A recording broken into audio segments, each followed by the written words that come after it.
இந்த நாளிலே இந்த நாள் தியானத்திற்கு நாம் கலாத்தியருக்கு எழுதின நிருபம் 5ஆம் அதிகாரம் 1வது வசனத்தை வாசித்து நாம் தியானத்திற்குள்ள கடந்து செல்வோம். ஆனபடியினாலே நீங்கள் மறுபடியும் அடிமைத்தனத்தின் நுகத்துக்கு உட்படாமல் கிறிஸ்து நமக்கு உண்டாக்கின சுயாதீன நிலைமையிலே நிலை கொண்டிருங்கள். அன்பாலே நாம ஜெபத்தை குறித்து நம்ம வருஷலா தியானித்து வருகிறோம். எப்படிலாம் ஜெபிக்கணும் என்பதை இன்றைக்கு ஆண்டவர் நமக்கு கற்றுக் கொடுத்துட்டு இருக்குது. எப்படி ஜெபிக்கணும் அப்படின்னாக்கா, ஆண்டவராகிய இயேசு கிறிஸ்து நம் உண்டாக்கின சுயாதீன நிலைமையிலே நிலை கொண்டிருக்க நாம கற்றுக்கொள்ளணும். நாம் ஜெபிக்கணும். சுயாதீன நிலைமைனா என்ன? அதுல எப்படி நிலை கொண்டிருக்கிறது? இதுதான் இன்னைக்கு ஆண்டவர் நம்மோடு பேசுகிற வார்த்தையாக இருக்கு. ஏன்னா அடிமைத்தனத்துக்கு அடிமைத்தனத்தின் நுகத்துக்கு உட்படாமல் கிறிஸ்து நமக்காக உண்டாக்கின சுயாதீன நிலைமையிலே நிலை கொண்டிருங்கள் என்று சொல்லுவோம். எப்படிப்பட்ட ஒரு அந்த சுயாதீன நிலைமை ஆண்டவர் நமக்கு கொடுத்த போதிலும் நாம மீண்டும் மீண்டுமாக அடிமைத்தனத்தினுடைய நுகத்துல கொண்டு போய் பிசாசு விடுகிறான். இதெல்லாம் பிசாசுடைய தந்திரங்கள். நல்லா புரிஞ்சுக்கணும். இன்னைக்கு நீ நானும் சுயாதீனமா இருக்கணும்னு தான் ஆண்டவர் விரும்புறாரு. ஆனா பிசாசானவன் என்ன செய்யறான்? திரும்ப நீ அடிமைத்தனத்திலே போயிட்டு மாட்டிக்கோ, சிக்கிக்கோன்னு சொல்லி நம்மளை கொண்டு போய் தள்ளுறான். நாம அதுக்காக ஜெபிக்கணும். ஆண்டவரே, நான் அடிமைத்தனத்துக்கு உட்படாமல் நான் சுயாதீன நிலைமையிலே நான் என்ன செய்யணுமா? எப்பொழுதும் நான் நிலை கொண்டிருக்கணும் ஆண்டவரேன்னு சொல்லி நம்ம ஜெபிக்கும் பொழுதுதான் அந்த அடிமைத்தனத்தின் நுகம் நம்மை விட்டு முறிந்து போகும். அன்பானே, இத சொல்லும் பொழுது எனக்கு நம்ம இந்தியா சுதந்திரம் அடைஞ்சதுக்கு முன்னாடி எப்படி இருந்தோம் அப்படின்னாக்கா, வெள்ளைக்காரங்கிட்ட அடிமையா இருந்தோம். வெள்ளைக்காரங்கிட்ட அடிமையா இருந்தோம். ஏதோ ஒரு பேச்சு உரிமை கிடையாது, எழுத்து உரிமை கிடையாது, எதையுமே நம்ம சர்வ சுதந்திரமா அனுபவிக்க முடியாது. அவன் என்னென்னலாம் சட்டம் போட்டுக்கிறானோ அதுக்கெல்லாம் நம்ம அடிமைப்பட்டு கிடக்கணும். அப்ப சுதந்திரம் அடைந்த பிறகு இன்னைக்கு எப்படி எல்லாம் நம்ம இருக்கிறோம்? சுதந்திரமா இருக்கிறோம். பேச்சு உரிமை இருக்குது, எழுத்து உரிமை இருக்கு. இன்னைக்கு யார் வேணாலும் எந்த காரியத்தை வேணாலும் செய்யலாம். அப்படிப்பட்ட உரிமை நம்ம பெற்றுக்கொண்ட பிறகு நம்ம வெள்ளைக்காரனுக்கோ மற்றவங்களுக்கோ பயந்து பயந்து வாழணுமா? வாழ மாட்டோம். ஏன்னா நமக்கு சுதந்திரம் கிடைச்சிருச்சு நாட்டுக்கு. நம்ம நாட்டுக்கு சுதந்திரம் கிடைச்ச பிறகு நம்ம அடிமைய கிடையாதுன்றதுனால நம்ம சுயாதீனமா என்ன வேணாலும் எங்க வேணாலும் போலாம், எங்க வேணாலும் வரலான்ற ஒரு சூழ்நிலைக்கு நம்ம வந்துட்டோம். அன்பாலே, அதே போலதான் இன்னைக்கு இயேசு ஆண்டவர் அடிமையா இருந்த, பிசாசுக்கு அடிமையா இருந்த, பாவத்துக்கு அடிமையா இருந்த, சாபத்துக்கு அடிமையா இருந்த, நியாயப்பிரமாணத்தினுடைய மீறுதலுக்கு அடிமையா இருந்த நம்மை ஆண்டவராகிய இயேசு கிறிஸ்து சிலுவையில மரித்து அவர் உயிரோடு எழுந்த பிறகு நமக்கு என்னத்தை உண்டாக்கிட்டார்னா சுயாதீனத்தை உண்டாக்கிட்டார். அடிமைத்தனத்திலிருந்து நமக்கு என்ன செஞ்சாரு? விடுதலையை கொடுத்துட்டார். விடுதலை எதிலிருந்து கொடுத்தாருன்றத நம்ம தெரியாமலே இருக்கோம். இன்னைக்கு இந்த வார்த்தையை கொஞ்சம் தியானிச்சேன். ஆண்டவர் சொல்றாரு, உனக்கு என்னென்ன எல்லாம் விடுதலை கொடுத்திருக்கிறேன், எதுல இருந்தெல்லாம் நான் விடுதலை கொடுத்திருக்கிறேன்றத முதல் நீ புரிஞ்சுக்கணும். அப்பதான் நமக்கு சுயாதீனம்னா என்னன்றது தெரியும். முதல் இந்த 613 கட்டளைகள் இருந்த சாபத்திலிருந்து 613 கட்டளையை மீறுறதுனால வந்த சாபங்கள், பாவத்திலிருந்து உனக்கு விடுதலை. 613 கட்டளையை நீனு மீறினதுனால வந்த விடுதலை.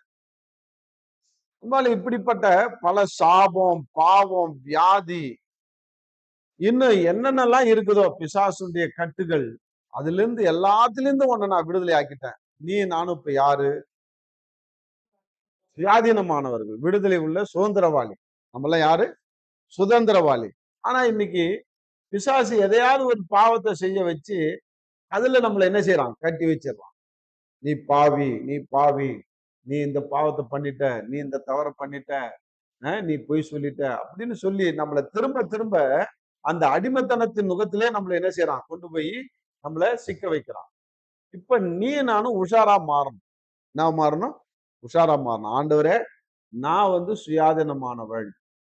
என்ன பாவத்திலிருந்து நீங்க மீட்டு எடுத்துட்டீங்க. இந்த அடிமைத்தனத்திலிருந்து மீட்டு எடுத்துட்டீங்க. பிசாசுடைய பாவ கட்டிலிருந்து என்ன மீட்டு எடுத்துட்டீங்க. ஆனா மீண்டும் இந்த பிசாசு என்ன பாவி பாவி என்று என்ன செய்யறான், கீழே தள்ளி கொண்டே இருக்கிறான். அதிலிருந்து என்ன விடுதலை ஆக்கிட்டீங்க. அதுக்காக உமக்கு ஸ்தோத்திரம். நான் இப்ப சுயாதீனத்துல நான் நிலை கொண்டு இருக்கிறேன் அப்படின்னு சொல்லி நீ 10 வாட்டி சொன்னாதான் உன்னுடைய சுயாதீனம் உனக்கு புரியும். புரியுதா இல்லையா? இப்ப வெள்ளைக்காரன் ஒருத்தன் வரான்னாக்கா அவனுக்கு இடுதாங்கி பயப்படுவியா? என்ன செய்வ? அவன் எதிர்க்கே நல்லா கால் மேல கால் போட்டு உட்கார்ந்துருப்பான். அந்த காலத்துலலாம் வெள்ளைக்காரன் ட்ரெயின்ல உட்கார்ந்துட்டு போறான்னாக்கா, கருப்பினவர் நம்மளெல்லாம் கருப்பன்னு சொல்லுவான். கருப்பினத்தர்கள் பக்கத்துல உட்கார்ந்து போகக்கூடாது. பக்கத்துல உட்கார்ந்து போனா உதைப்பான், அடிப்பான். அதே போல காந்தி என்ன செஞ்சான்? அடிச்சு உதைச்சு அவர கீழ தள்ளி அவர பூட்ஸ் காலாலயே உதைச்சான். முதுகுலே. ஏன்னா அவர் அடிமை, கருப்பினம். நான் தான் இங்க எல்லாமே ரூலிங். இப்ப அடிமைக்கு ஒரு சுயாதீனமும் கிடையாது. உட்கார்ந்தே போ முடியாது.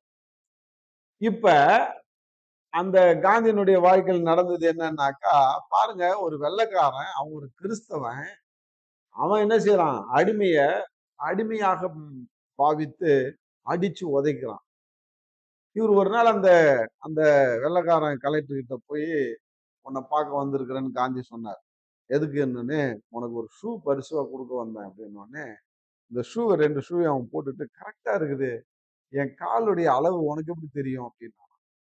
அவன் உதைச்சான் பாரு ட்ரெயின்ல, அந்த அவருடைய பனியன் இருக்குல்ல முதுகுல ஷர்ட், அத எடுத்து காட்டினாராம். நீ உதைச்ச பாரு ஒரு ஷூ. அந்த அளவ வச்சு கரெக்ட்டா செஞ்சேன். இதே அளவுல இன்னொரு காலையும் செஞ்சேன் அப்படின்னோனே, அப்படியே வெக்கி போனான். பாருங்க, தீமை செய்தான். இவர் என்ன செஞ்சாரு அவனுக்கு? நன்மை செய்தார். இப்ப இப்ப சுதந்திரம் அடைஞ்சிச்சு. இப்ப இந்த வார்த்தை நமக்கு அது காந்தி நடந்த சம்பவம் அது. இப்ப அந்த வெள்ளைக்காரன் இப்ப வரான்.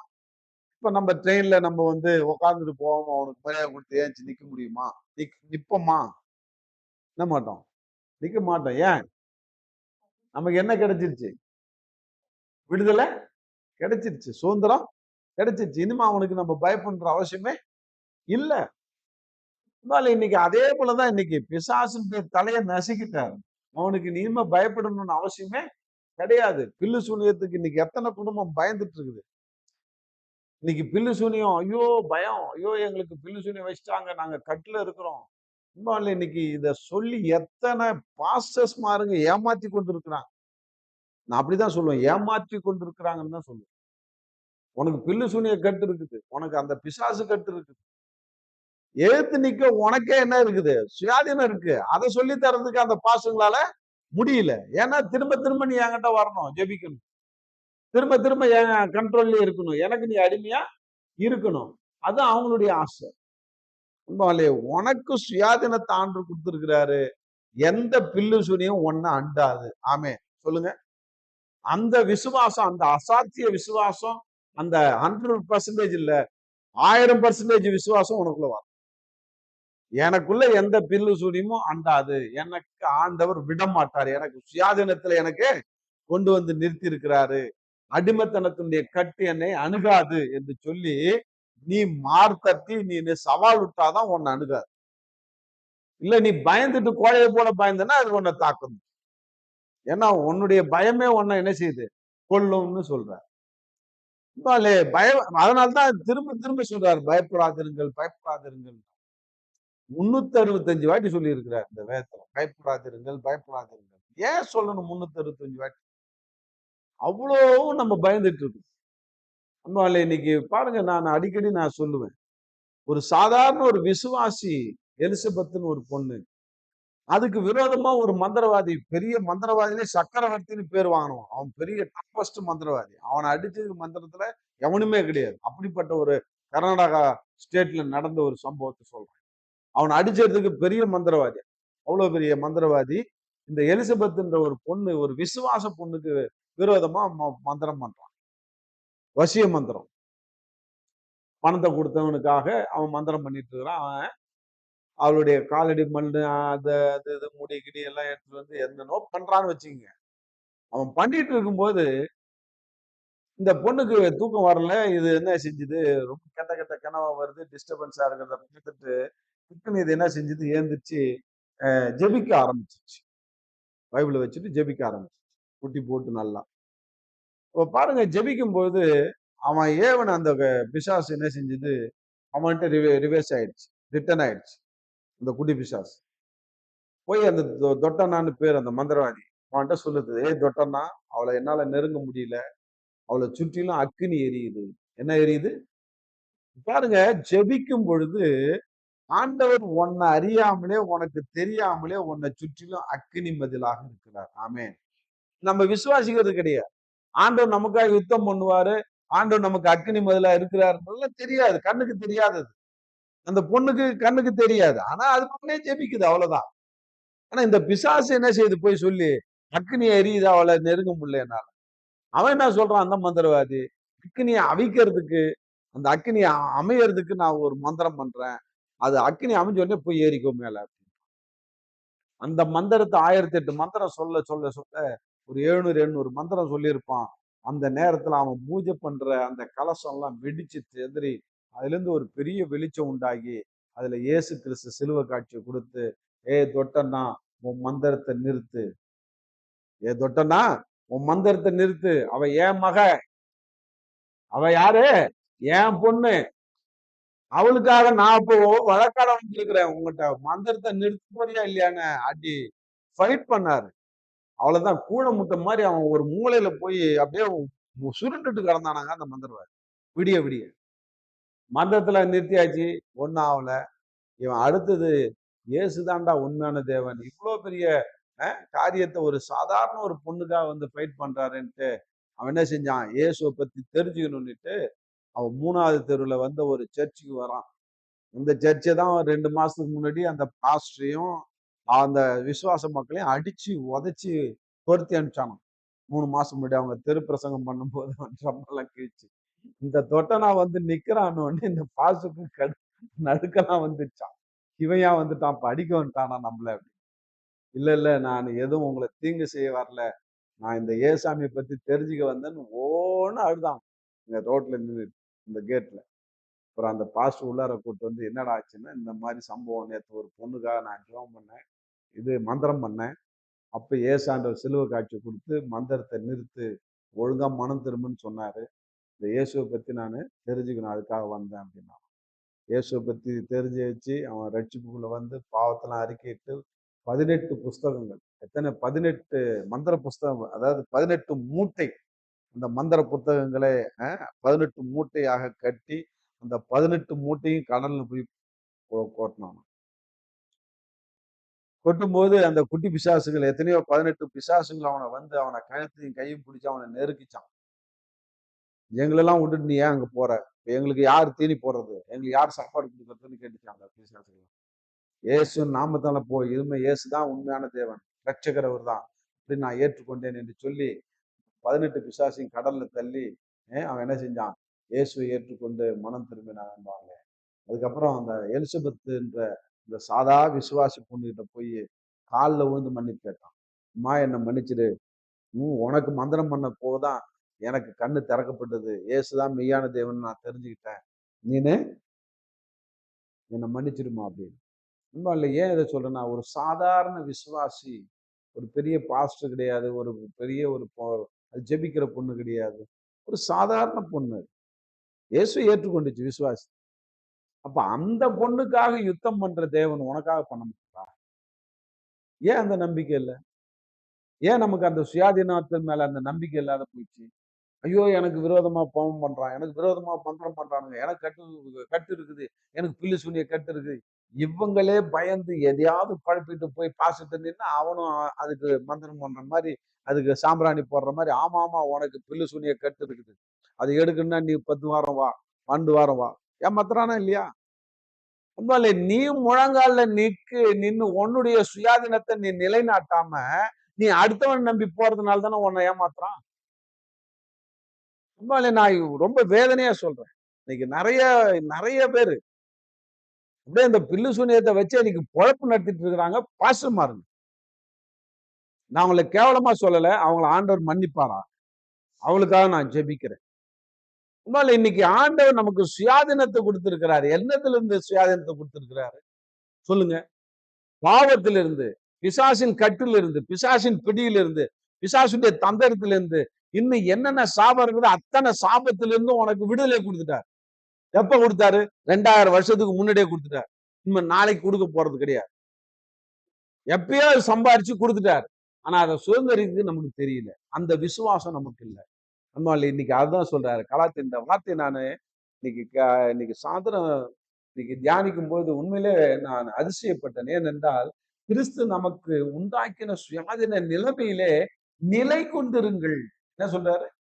இன்னைக்கு நிலை கொண்டு இல்லாம இன்னைக்கு நம்ம ஆல்சேஷன் மைண்ட்ல என்ன செய்யறோம்?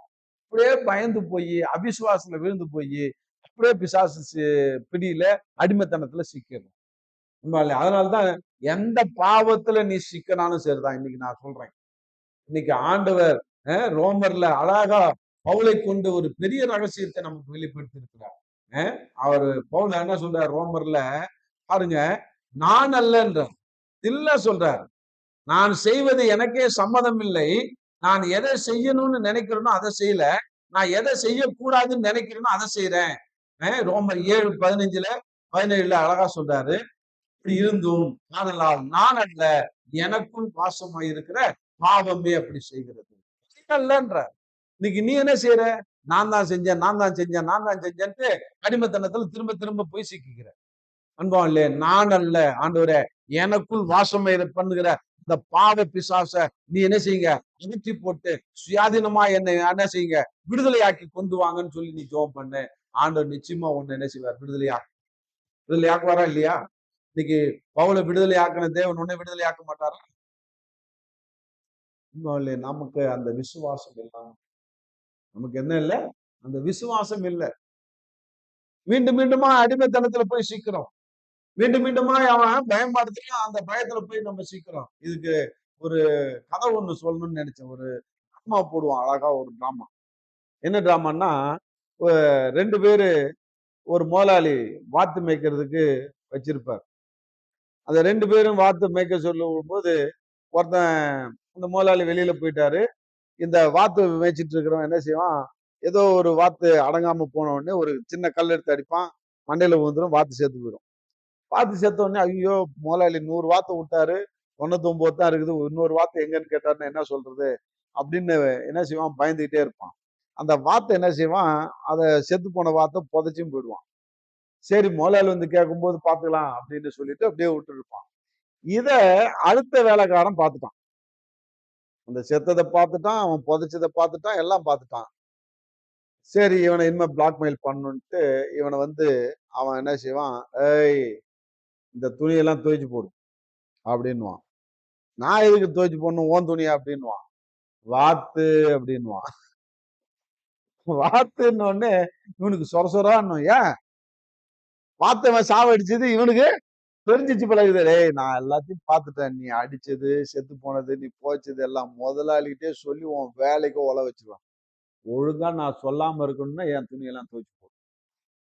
அடிமைத்தனத்துக்கு முகத்தை மாட்டிட்டானா அவ்வளவுதான், போட்டு பெண்ட் எடுப்பான்.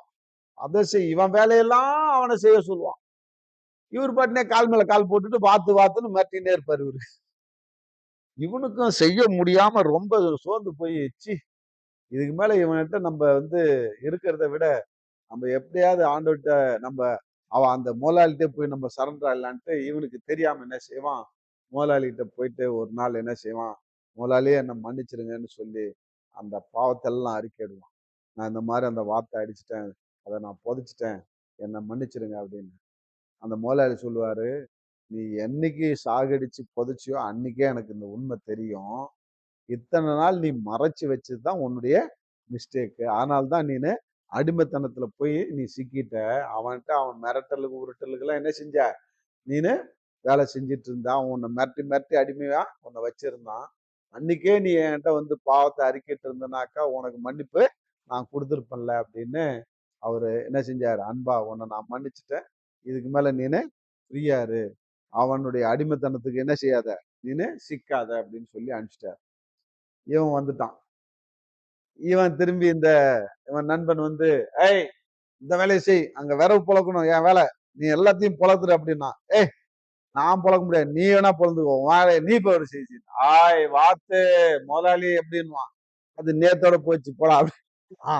ஏன்டா என்னடா இவனுக்கு ஒண்ணுமே புரியல, என்னடா ஆச்சுன்னாக்கா, நான் நேத்தே போலி முதலாளிட்டு நான் என்ன செஞ்சேன், பாவத்தெல்லாம் மறைக்காம அறிக்கைட்டு அவர் என் பாவத்தை மன்னிச்சிட்டார். இதுதான் ஆண்டுடைய பண்பா. இன்னைக்கு நாம என்ன செய்யறோம், நம்ம பாவத்தை அவர்கிட்ட அறிக்கையிடாம பிசாசை பார்த்து பயந்து பயந்து நம்ம என்ன செய்யறோம், அவனுக்கே திரும்ப அடிமைத்தனத்துல நம்ம சிக்கிட்டு இருக்கோம். இந்த சின்ன கதை தான், இது ஒரு டிராமா தான் போடுவாங்க, இதுல ஆழமான சத்தியம் அடங்கியிருக்கு. இந்த சத்தியத்தை தெரியாம நம்ம என்ன செய்யறோம், இன்னைக்கும் அடிமைத்தனத்துல அந்த பிசாசுக்கு அவனுடைய கட்டுல நம்ம நுகத்துல மாட்டிட்டு இருக்கிறோம். ஆண்டவர் அந்த நுகத்தை தான் உடைச்சிட்டார். ஆண்டவர் என்ன செஞ்சாரு, அந்த பாரத்தை, அந்த நுகத்தை, பிசாசுடைய நுகத்தை உடைச்சுதான் இன்னைக்கு உனக்கு எனக்கு சுதந்திரத்தை கொடுத்திருக்கிறார்.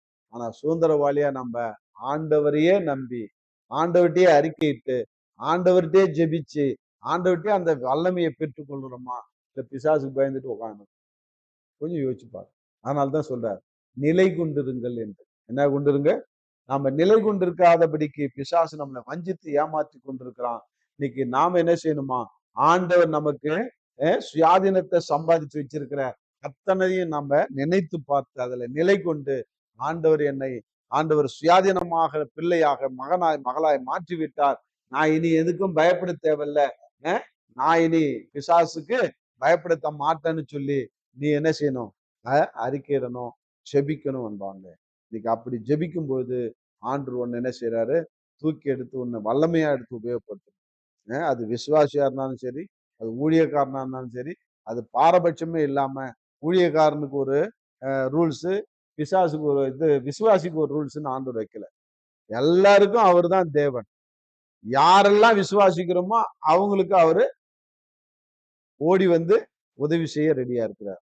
அப்ப அந்த சுயாதீன நிலைமையை நம்ம உணர்ந்தோம் என்றால், நீ நானும் விடுதலையோடு நம்ம ஆண்டவர் ஆராதிக்க முடியும். இன்றைக்கு ஒப்பு கொடுப்போம். ஆண்டவரே, இந்த சுயாதீன நிலைமையில நான் நிலை கொண்டிருக்கிறவனா என்னை மாற்றுங்கன்னு சொல்லி ஜெபம் பண்ணுவோம். கர்த்தர் தாமே நமக்கு உதவி செய்வாராக.